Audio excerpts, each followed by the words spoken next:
ಬುಧವಾರದ ಅಂದ್ರೆ ನಿನ್ನೆ ಭೀಕರ ಮಳೆಗೆ ಈಗಾಗಲೇ 9 ಜೀವಗಳನ್ನ ಬಲಿ ಪಡೆದಿರುವ ಸಿಲಿಕಾನ್ ಸಿಟಿಯಲ್ಲಿ ಇಂದು ಕೂಡ ಮಳೆ ಬರುವ ಸಾಧ್ಯತೆ ಇದೆ ಅಂತ ಹೇಳಲಾಗಿದೆ. ಹವಾಮಾನ ಇಲಾಖೆ ವರದಿಯ ಪ್ರಕಾರ ನಗರದಲ್ಲಿ ಇಂದು ಮಧ್ಯಾಹ್ನದ ನಂತರ ಮೋಡ ಕವಿದ ವಾತಾವರಣವಿರಲಿದ್ದು ಸಂಜೆ ಅಥವಾ ರಾತ್ರಿ ವೇಳೆಗೆ ಗುಡುಗು ಮಿಂಚು ಸಹಿತ ಧಾರಾಕಾರ ಮಳೆಯಾಗುವ ಸಾಧ್ಯತೆ ಇದೆ ಅಂತ ಹೇಳಲಾಗ್ತಾ ಇದೆ. ಇನ್ನು ನಗರದ ದಕ್ಷಿಣ ಮತ್ತು ಪೂರ್ವ ಭಾಗಗಳಲ್ಲಿ ಮಳೆಯ ತೀವ್ರತೆ ಹೆಚ್ಚಿರಲಿದೆ ಅಂತ ಅಂದಾಜಿಸಲಾಗಿದೆ. ಜೆಪಿ ನಗರ, ಜಯನಗರ, ಬನ್ನೇರುಘಟ್ಟ ರಸ್ತೆ ಮತ್ತು BTM layout, white field, Marathahalli, HSR layout ಮತ್ತು ಬೆಳ್ಳಂದೂರು, ಶಿವಾಜಿನಗರ, ಮೆಜೆಸ್ಟಿಕ್, ಎಂಜಿ ರಸ್ತೆ, ಶಾಂತಿನಗರ, ಯಲಹಂಕ, ಹೆಬ್ಬಾಳ ಮತ್ತು ಆರ್ಟಿ ನಗರದ ಕೆಲವು ಭಾಗಗಳಲ್ಲಿ ಮಳೆಯಾಗಬಹುದು.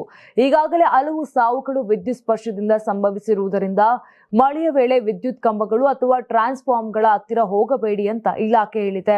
ನೀರು ನುಗ್ಗುವ ಸಾಧ್ಯತೆ ಇರುವ ಪ್ರದೇಶದ ಜನರು ಬೆಲೆ ಬಾಳುವ ವಸ್ತುಗಳನ್ನು ಸುರಕ್ಷಿತವಾಗಿರಿಸಿಕೊಳ್ಳಿ. ರಸ್ತೆಗಳಲ್ಲಿ ನೀರು ನಿಂತಿರೋದ್ರಿಂದ ಚಾಲನೆಯಲ್ಲಿ ಜಾಗರೂಕತೆ ಇರಲಿ. ಮರಗಳ ಕೆಳಗೆ ವಾಹನಗಳನ್ನ ನಿಲ್ಲಿಸಬೇಡಿ ಅಂತ ಹೇಳಲಾಗಿದೆ. ನೀವು ಸಣ್ಣ ಆಗ್ಬೇಕಲ್ವಾ? ಅದು ಒಂದು ಉತ್ತಮ ಆಹಾರದಿಂದ ಸಣ್ಣ ಆಗ್ಬೇಕಲ್ವಾ? ಪ್ರತಿದಿನ ನಮ್ಮ ಜೀನಿ ಸ್ಲಿಮ್ ನ ಯೂಸ್ ಮಾಡಿ ಯಾವುದೇ ಸೈಡ್ ಎಫೆಕ್ಟ್ ಇಲ್ದಂಗೆ ನೀವು ಸಣ್ಣ ಆಗ್ತೀರಾ. ಇನ್ನು ಸಿಲಿಕಾನ್ ಸಿಟಿಯಲ್ಲಿ ಬುಧವಾರ ಸುರಿದ ಧಾರಾಕಾರ ಮಳೆ ಮತ್ತು ಅನಿರೀಕ್ಷಿತ ಆಲಿಕಲ್ಲು ಮಳೆಯು ಕಳೆದ ಹಲವು ದಿನಗಳ ಸುಡುವ ಬಿಸಿಲಿನಿಂದ ಜನರಿಗೆ ತಾತ್ಕಾಲಿಕ ನೆಮ್ಮದಿ ನೀಡಿದೆ.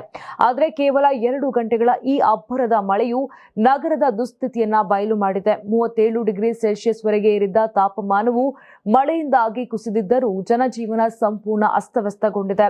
ಬೌರಿಂಗ್ ಮತ್ತು ಲೇಡಿ ಕರ್ಜನ್ ಆಸ್ಪತ್ರೆಯ ಕಾಂಪೌಂಡ್ ಗೋಡೆ ಕುಸಿದು ಮಗು ಸೇರಿದಂತೆ 7 ಜನರು ಮೃತಪಟ್ಟಿದ್ದಾರೆ.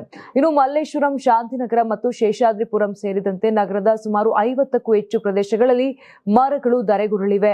ಕರ್ನಾಟಕದ ಶಕ್ತಿ ಕೇಂದ್ರವಾದ ವಿಧಾನಸೌಧದ ಕಾರಿಡಾರ್ಗಳು ಮತ್ತು ಕಚೇರಿಗಳಿಗೆ ಮಳೆ ನೀರು ನುಗ್ಗಿದೆ. ವಿರೋಧ ಪಕ್ಷದ ನಾಯಕ ಆರ್ ಅಶೋಕ್ ಅವರ ಕಚೇರಿಯು ಜಲಾವೃತವಾಗಿತ್ತು. ಇನ್ನು ರಿಚ್ಮಂಡ್ ಟೌನ್ ಮತ್ತು ಶಾಂತಿನಗರದಂತಹ ತಗ್ಗು ಪ್ರದೇಶಗಳು ಮಳೆ ನೀರಿನಿಂದ ದ್ವೀಪದಂತಾಗಿವೆ. ರಸ್ತೆಗಳಲ್ಲಿ ಸೊಂಟದವರೆಗೆ ನೀರು ನಿಂತಿದ್ದರಿಂದ ವಾಹನ ಸವಾರರು ಗಂಟೆಗಟ್ಟಲೆ ಟ್ರಾಫಿಕ್ನಲ್ಲಿ ಸಿಲುಕಿಕೊಂಡಿದ್ರು. ಮೆಟ್ರೋ ಸೇವೆಗಳಲ್ಲೂ ವ್ಯತ್ಯಯ ಉಂಟಾಗಿತ್ತು. ಕಚೇರಿಯಿಂದ ಮನೆಗೆ ತೆರಳುವವರು ತೀವ್ರ ಸಂಕಷ್ಟ ಅನುಭವಿಸಿದ್ದರು.